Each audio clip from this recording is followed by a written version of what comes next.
केन्द्रापड़ा जिला इंदुपुर घागेरा ग्राम में 76तम संविधान दिवस धूमधाम पालन कर शिक्षा सेवा परिवार द्वितीय वार्षिक दिवस अवसर में 76तम संविधान दिवस बहु आडंबर सह पालन कर शिक्षा सेवा परिवार नूतन प्रयास बस्ती शिक्षा क्रांति गाँ चाटशाली माध्यम कुनि कुनि पिला दीर्घ 2 वर्ष हेब फ्री शिक्षादान कर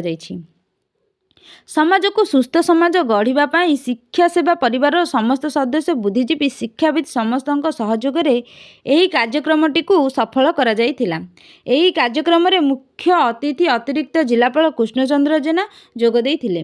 मुख्य वक्ता भीम आर्मी पूर्व ओडिशा प्रभारी निहार सामल, लिटू दास, रविंद्र सेठी, नगेन जेना, सभापति सिल्लू घड़ाई, अभाक पंडित राजेंद्र प्रसाद, उद्योक्ता संजय आजब, रमाकांत मल्लिक, सहयोगी जितेंद्र मल्लिक, हेमंत मल्लिक, शंकर शरण मल्लिक, अधीरनाथ शर्मा, अवसर प्राप्त शिक्षक कृष्णचंद्र मल्लिक,